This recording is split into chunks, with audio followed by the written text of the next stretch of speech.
بسم اللہ الرحمن الرحیم۔ السلام علیکم بیٹا جی، آج کی اس ویڈیو میں ہم بات کریں گے طبعی مقداروں کے بارے میں، جن کو انگریزی میں فزیکل کوانٹیٹیز کہتے ہیں۔ یہاں یہ بتایا جا رہا ہے، سب سے پہلے تعریف بتائی گئی ہے کہ طبعی مقداریں ہوتی کیا ہیں۔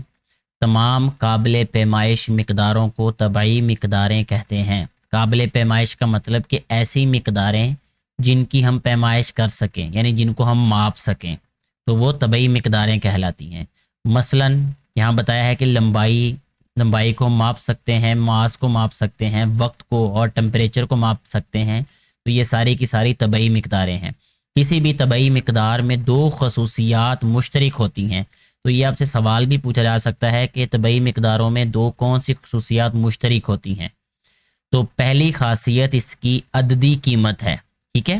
عددی قیمت کا مطلب کیا ہے وہ آگے ہمیں بتایا بھی جا رہا ہے، اور دوسری وہ یونٹ جس میں اس کو ماپا گیا ہے۔ تو آپ نے آسانی کے لیے یاد رکھ لینا ہے کہ ایک عددی قیمت یعنی نمبر ایک جو اس کی خصوصیت ہے وہ عددی قیمت ہونی چاہیے، اور دوسری یونٹ، ٹھیک ہے۔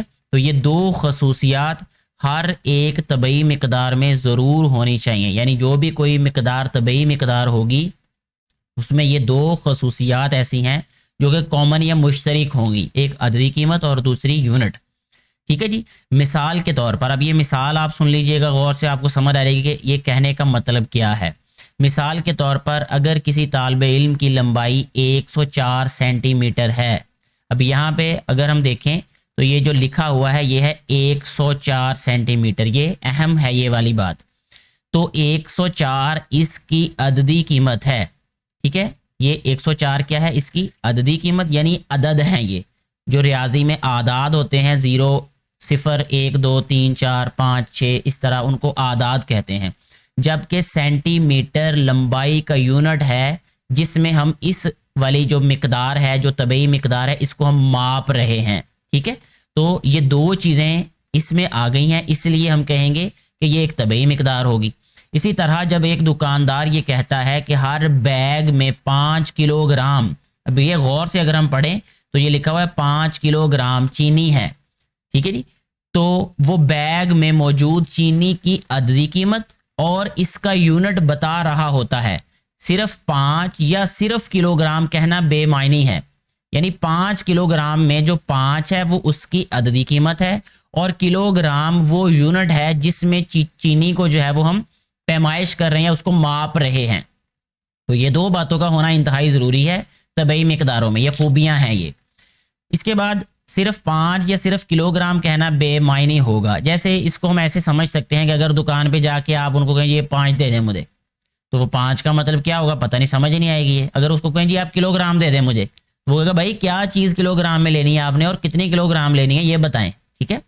تو یہ ضروری ہے کہ یہ دونوں جو خصوصیات ہیں ان کا بیک وقت استعمال ضروری ہے، تبھی ہم اپنا میسج جو ہے وہ بہتر کنوے کر پائیں گے، تبھی کسی طبعی مقدار کے بارے میں ہم بتا سکیں گے۔ طبعی مقداروں کو بنیادی اور ماخوذ مقداروں میں تقسیم کیا جاتا ہے۔ اب یہاں پہ ایک اور ہمارے پاس مختصر سوال بن سکتا ہے کہ جو طبعی مقداریں ہوتی ہیں ان کو مزید کتنی مقداروں میں تقسیم کیا جاتا ہے؟ تو ان کو مزید جو ہے وہ دو مقداروں میں تقسیم کیا جاتا ہے، ایک بنیادی مقداریں اور ایک ماخوذ مقداریں۔ اب بنیادی مقداریں کیا ہوتی ہیں اور ماخوذ مقداریں کیا ہوتی ہیں، اس کے بارے میں اب ہم پڑھیں گے۔ یہاں پہ سب سے پہلے بنیادی مقداروں کی بات کر لیتے ہیں۔ بنیادی مقداریں جو ہیں یعنی بیس کوانٹیٹیز، 7 طبعی مقداریں ایسی ہیں جو باقی تمام طبعی مقداروں کے لیے بنیاد فراہم کرتی ہیں، یعنی ہم کہہ لیں کہ یہ پلرز ہیں جس پہ باقی جتنی بھی طبعی مقداریں ہیں ان کی عمارت کھڑی ہوتی ہے، ٹھیک ہے۔ تو یہ 7 پلر کون سے ہیں؟ ایک کا نام لمبائی ہے، پھر ماس ہے، پھر وقت ہے، الیکٹرک کرنٹ ہے، ٹمپریچر ہے، روشنی کی شدت ہے، اور مادے کی مقدار ہے۔ تعداد کے لحاظ سے مقدار کی بات ہو رہی ہے یہاں پہ، ٹھیک ہے۔ یہ بنیادی مقداریں کہلاتی ہیں، یہ جو 7 مقداریں ہیں ان کو بنیادی مقداریں کہا جاتا ہے۔ اور اسی طرح یہاں پہ اگر ہم دیکھیں تو ایک تعریف بھی لکھ کے دے دی ہے، حالانکہ یہ بھی تعریف ہے لیکن یہاں پہ اس کو اور زیادہ الگ کر کے لکھ دیا گیا ہے، اور آپ کہہ لیں کہ زیادہ جو ہے وہ بہتر کہہ لیں، ایک ہی بات ہے، بہرحال کوئی فرق نہیں اتنا زیادہ۔ وہ مقداریں جن کی بنیاد پر دوسری مقداریں اخذ کی جائیں بنیادی مقداریں کہلاتی ہیں۔ تو دونوں میں سے جون سی مرضی تعریف آپ یاد کر لیں، یہ والی جو لکھی یہ بھی ٹھیک ہے، لیکن اس میں ساتھ ساتھ آپ نے یہ کرنا ہے کہ مختصر سوالات کے لیے یا کثیر الانتخابی سوالات جنہیں ہم ایم سی کیوز کہتے ہیں، ان کے لیے آپ نے یہ یاد کر لینا ہے، جیسے کہ الیکٹرک کرنٹ ایک ڈیش جو ہے وہ مقدار ہے۔ اب یہ کون سی مقدار ہے، بنیادی ہے یا ماخوذ ہے؟ تو یہ اس طریقے سے آپ کو یہ ساتھ کے ساتھ پتہ ہونے چاہیے جو بنیادی مقداریں ہیں۔ 7 بنیادی یاد کر لیں، باقی جو بھی لکھی جائیں گی وہ ماخوذ ہی ہوں گی ڈیفینیٹلی۔ اچھا، اس کے بعد دیکھیں اگلا جو ٹاپک ہے وہ ہے ماخوذ مقداروں کے بارے میں، کیونکہ جو مقداروں کی دوسری قسم ہے وہ ہے ماخوذ مقداریں۔ اب ماخوذ مقداریں کیا ہوتی ہیں؟ کہتا ہے کہ وہ طبعی مقداریں جو بنیادی مقداروں سے اخذ کی جاتی ہیں، یعنی یہ وہ طبعی مقداریں ہوتی ہیں جو بنیادی مقداروں سے اخذ کی جاتی ہیں، ماخوذ مقداریں کہلاتی ہیں۔ ماخوذ کا مطلب ہی اخذ کی جانے والی ہوتا ہے، ٹھیک ہے؟ تو جو لفظ ہے وہ خود اپنے اندر جو ہے وہ اپنی تعریف بیان کر رہا ہے، یعنی ماخوذ مقداروں کا مطلب اخذ کی جانے والی مقداریں۔ تو صاف ظاہر ہے بنیادی مقداروں سے جو اخذ ہوں گی وہی ماخوذ ہوں گی۔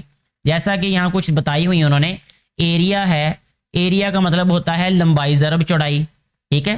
رقبہ جسے کہتے ہیں اردو میں۔ میں اس حق میں ہوں، یہ کتاب بہت حد تک جو ہے وہ انگریزی والے الفاظ استعمال کیے ہوئے ہیں اس میں، یہ بالکل اردو میں نہیں ہے یہ۔ تو آپ نے جو ہے جس طرح لکھا ہے ایسے ہی اس کو یاد کر لیجئے گا۔ آنے والے وقت میں آپ اگر انگریزی میڈیم والی یا انگلش میڈیم والی کتاب بھی دیکھیں گے تو بہت ساری چیزیں آپ کو سمجھ میں آ جائیں گی۔ والیوم ہے، لمبائی چوڑائی اونچائی، یہ والیوم ہوتا ہے۔ سپیڈ ہے، فورس ہے، ورک ہے، انرجی ہے، پاور ہے، الیکٹرک چارج ہے، الیکٹرک پوٹینشل وغیرہ ہے۔ یہ ساری کی ساری مقداروں کے بارے میں آنے والے اسباق میں آپ لوگ ضرور پڑھیں گے انشاءاللہ، تو وہاں یہ ان کی وضاحت بھی ہو جائے گی۔ وہ مقداریں، اب یہاں پہ اس کی تعریف علیحدہ کر کے بھی دے دی ہے، یہ تعریف بھی آپ یاد کر سکتے ہیں کہ وہ مقداریں جو بنیادی مقداروں سے اخذ کی گئی ہوں ماخوذ مقداریں کہلاتی ہیں، ٹھیک ہے جی۔ تو اس طرح آج کی ویڈیو ہماری یہیں پہ مکمل ہوتی ہے۔ مجھے امید ہے کہ یہ باتیں آپ لوگوں کو اچھے طریقے سے سمجھ آ چکی ہوں گی۔ کسی بھی کنفیوژن کی صورت میں آپ نیچے کمنٹ کر کے اپنا سوال پوچھ سکتے ہیں، میں کوشش کروں گا کہ آپ کے سوال کا آپ کو جو ہے سیٹسفائیڈ آنسر جو ہے وہ دیا جا سکے۔ اور ویڈیو کے بارے میں اپنی رائے ضرور دیجیے گا تاکہ زیادہ سے زیادہ بہتری کی جو ہے وہ میں کوشش کر سکوں آنے والی ویڈیوز میں۔ بہت شکریہ، السلام علیکم۔